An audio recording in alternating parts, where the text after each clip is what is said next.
बिहार किसका? Powered by नोवा शुद्ध देसी घी। जब जब खाए दिल खुश हो जाए, सदियों का नोवा शुद्ध देसी घी, सपना स्वस्थ भारत का। I love घी। बिहार विधानसभा चुनाव के नतीजे 14 नवंबर को आने वाले हैं, लेकिन उससे पहले कम से कम 17 एग्जिट पोल आए हैं। अलग अलग एजेंसियों के आए एग्जिट पोल में बिहार विधानसभा चुनाव में एनडीए की सरकार बनती हुई दिख रही है। 2 एग्जिट पोल में महागठबंधन की भी सरकार बनने का दावा किया जा रहा है, लेकिन इन सभी एग्जिट पोल में एक बात कॉमन है, वो ये कि प्रशांत किशोर के दावों की हवा निकल गई है। यानी कि जो प्रशांत किशोर कह रहे थे कि अर्श पर होंगे या फर्श पर, अर्श पर भी वो कह रहे थे कि 10 से नीचे की सीटें आएंगी। हालांकि राजनीतिक जानकार ये मान रहे थे और जो लगातार टीवी चैनलों पर या अखबारों में लिख रहे थे, उनका कहना था कि इस स्टेटमेंट के बीच में गैप बहुत बड़ा है।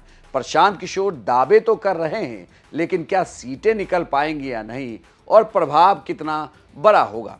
अलग अलग एग्जिट पोल में प्रशांत किशोर की पार्टी जनसुराज को लगभग 4% से लेकर 12% तक वोट प्रतिशत मिलता हुआ दिख रहा है। हालांकि किसी भी पार्टी के लिए जो पहली बार चुनाव लड़ रहा हो, वो ये दावा कर सकता है कि ये वोट प्रतिशत बहुत बड़ा है।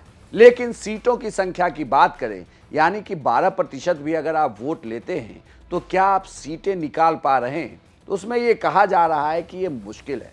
मुश्किल इसलिए कि अभी तक तमाम एजेंसियों ने उन्हें 0 से लेकर 4 सीटें तक दी है। यानी कि एजेंसियों का ये मानना है कि जनसुराज पार्टी एक भी सीट नहीं जीत सकती है, वहीं अगर जीतती है तो मैक्सिमम 4 सीटें ये हो सकती है। यानी कि डबल डिजिट का आंकड़ा भी प्रशांत किशोर की पार्टी जनसुराज छूती हुई नहीं दिख रही। तो फिर इन वोटिंग प्रतिशत के मायने क्या है? दरअसल ये कहा जा रहा है कि चूंकि प्रशांत किशोर की पार्टी 238-39 सीटों पर चुनाव लड़ रही है, इसलिए उनका वोटिंग प्रतिशत ज़्यादा होगा, क्योंकि सभी सीटों पर उनके पास कुछ ना कुछ वोट तो होगा। लेकिन क्या ये वोट इतना भी नहीं कि वो कुछ सीटों को निकाल ले सके। हालांकि कुछ सीटों को लेकर ये दावा किया जा रहा है कि वहां पर टफ फाइट हो सकती है, या उनके उम्मीदवार एक तरीके से देखा जाए तो टक्कर में होंगे। पहली सीट तो जोकीहाट की सीट बताई जा रही है, सीमांचल की जोकीहाट की सीट, जहां सरफराज आलम जनसुराज के उम्मीदवार हैं और अपने ही भाई शहनवाज के खिलाफ चुनाव लड़ रहे हैं। यहां कहा जा रहा है कि इस सीट पर वो तगड़ी टक्कर दे सकते हैं।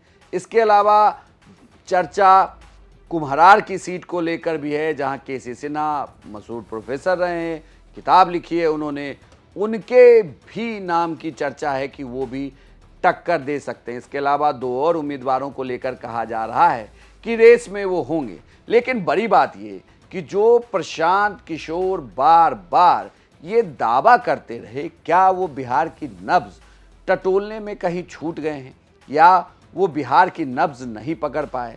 प्रशांत किशोर, जिनका दावा है कि उन्होंने कई सारी राजनीतिक पार्टियों के लिए चुनावी कैंपेन कर उन्हें चुनाव में जीत हासिल कराई, उसमें से तो एक प्रधानमंत्री मोदी भी हैं और दूसरे मुख्यमंत्री नीतीश कुमार भी हैं।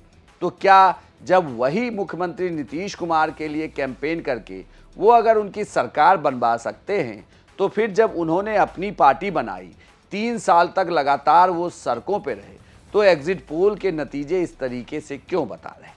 खैर, एग्जिट पोल हर बार सही भी नहीं होता। जरूरी नहीं कि जो एग्जिट पोल बता रहे हो नतीजे ऐसे ही आए। ये सिर्फ एक आकलन है जो किया जा रहा है, और जिसमें जनसुराज को सीटें आती हुई नहीं दिख रही है। तो नतीजों के लिए बस कुछ ही घंटों का इंतजार। 14 तारीख को नतीजे आ जाएंगे, फिर पता चलेगा कि प्रशांत किशोर के दावों की सच्चाई क्या है और प्रशांत किशोर पर जनता भरोसा कर रही है या नहीं। आपको क्या लगता है, जनसुराज को कितनी सीटें आएंगी? कमेंट बॉक्स में लिखकर बताएं। और बिहार विधानसभा चुनाव परिणाम की हर एक खबर 14 तारीख को सबसे पहले देखें सिर्फ बिहार तक पर।